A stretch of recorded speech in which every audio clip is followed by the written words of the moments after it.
Which do you need, a table saw or a track saw? That's a rather common question I hear from new woodworkers, and it's a pretty good question. You know, as woodworkers, most of us have a limited tool budget, and when we're new to woodworking, that's even more true. The purchases we make, our purchases are gonna have to last us for a long time and give us the most for our money.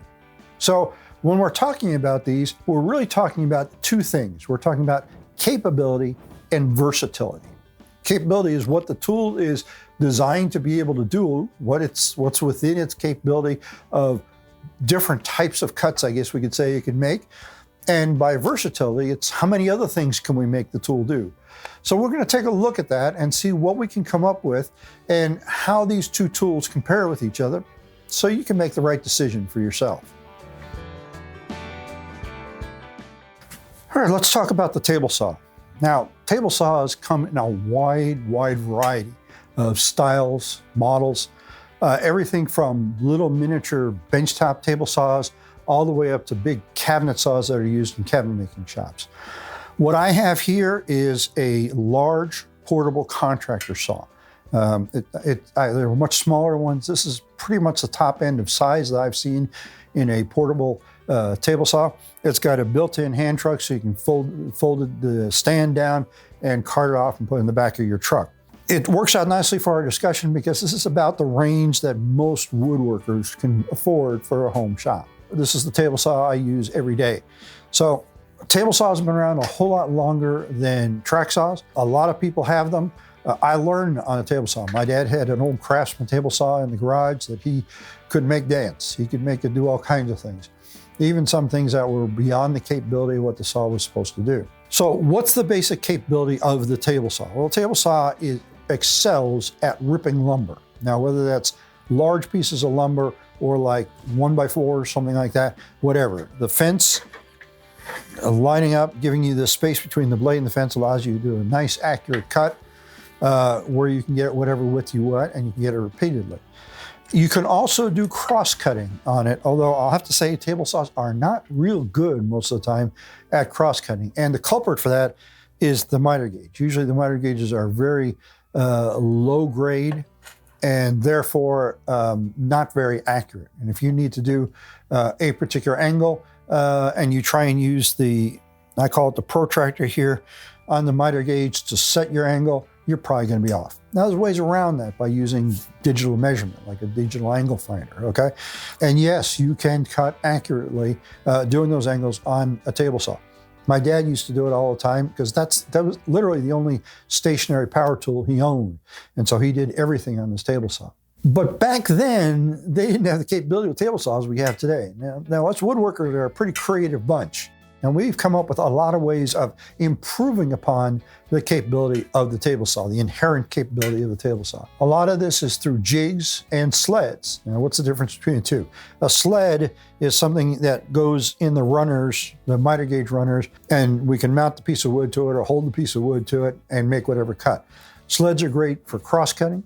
Sleds are great for miter cuts. Sleds are great for doing spline cuts. Okay, those types of things are done on sleds. Jigs often will be attached to or ride upon the fence.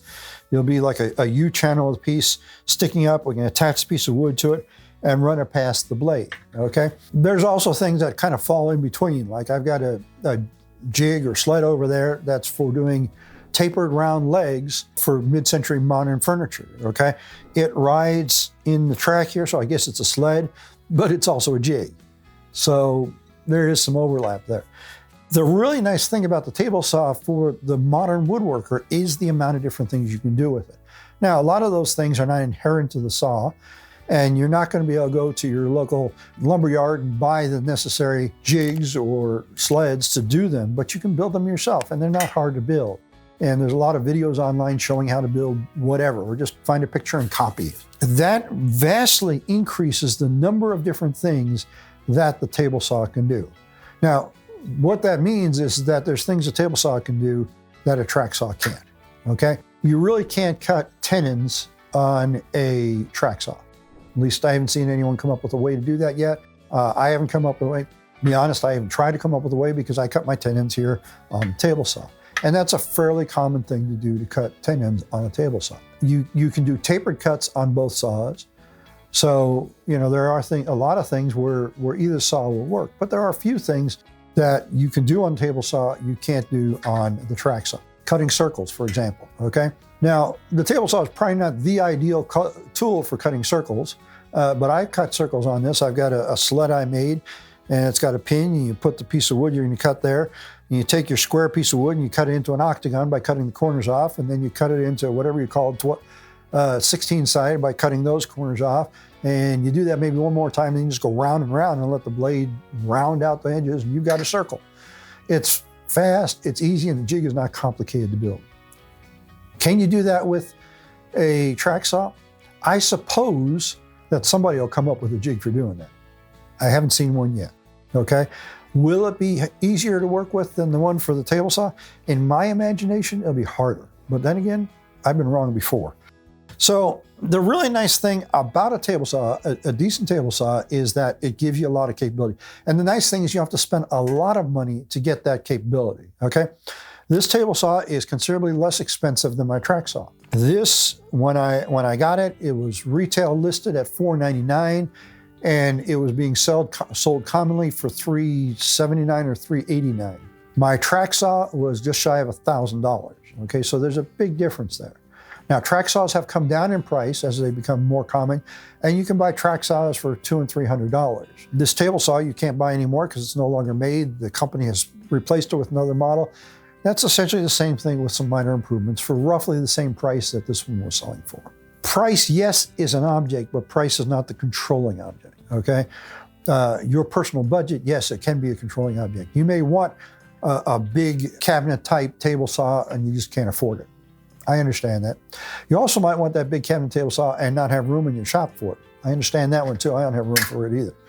So when we're talking about capability, there's more capability in the table saw than there is in the track saw. And to me, that's a major difference. So let's talk about the track saw. Now, this is my track saw, the one I've got, and I've got to say, this actually is the complete setup. This came with a table that allows me to expand upon the capability of just a track saw, okay? The track saw was invented by Festool, and when they came out with it, it was a revolutionary tool and became quickly very popular. Since then, a lot of other companies have started making it, and right now you could say that pretty much any major tool manufacturer probably has a track saw. And they're all more or less the same. There are minor differences in the design and in the capability of a saw, but they're more or less the same sort of tool. Now, the track saw is basically a circular saw, except for it's a plunge cut circular saw with a shrouded blade, which gives you great dust extraction, by the way, and it allows you to do very precise cuts. And it comes with a track. Now I just have one section of track here, but you can connect sections of track together so you can get over 8 feet. And this is the absolute easiest way to break down a sheet of plywood accurately. That's really, I believe, what the saw was designed for, and it does it very well. I would much rather break down a sheet of plywood with a track saw than with a table saw. I remember many a time through the years trying to break down plywood with a table saw, either by myself or with somebody helping me, or even when I was a kid helping my dad break down sheets of plywood, because it's ungainly. And unless you've got a really big table saw, one of the big panel saws, you're limited in what you can do, okay? Granted, the cabinet shops that use the big saws with big extensions, yeah, they don't have problems. People that have big sliding table saws, yeah, they don't have problems. With the average table saw, people have problems. They don't with track saws. So track saws are really, really good for this idea of breaking down big sheets of material. Is that all they do? Well, no, they don't just do that. It's been interesting watching the development of the track saw through the last several years because people are trying to expand the capability. For example, okay, we talk about ripping down plywood, but what about cross-cutting? Okay, now the way the track saw is designed, you've got an edge that you put up against your tick marks so you know exactly where your cut's going to be. That's really nice for layout purposes, and it's also really nice from the viewpoint of avoiding splintering. Track saws are much, much better in avoiding splintering than table saws are. So that's a big consideration if you're doing things like, say, custom cabinetry, where you're taking hardwood plywood and you want to cut it and you don't want to damage or waste any of your plywood. Something to consider. That's great. as far as it goes. What if you just want to do a cross cut? Now, it's really designed for long cuts that we would normally think of as rip cuts. Can it do cross cuts? Well, they now have adapters for your track where you can attach essentially a square end to it and turn it into a big square. And you can just lay it on your sheet. If you have one tick mark, you know where you're going to cut, lay it on your sheet and make a cut. They also have protractor types that allow you to do angled cuts. So in this evolution of this tool, we've seen that they're finding ways of making it capable to do other things besides that which it was originally intended. The one I have, as I said, came with a table, and the table has capability with dog holes of putting pieces in perpendicular, so I can do those cross cuts exactly. It has miter capability. I've even managed to do compound miter cuts, like for the outside corner of cove molding on the track saw, and they came out absolutely perfect.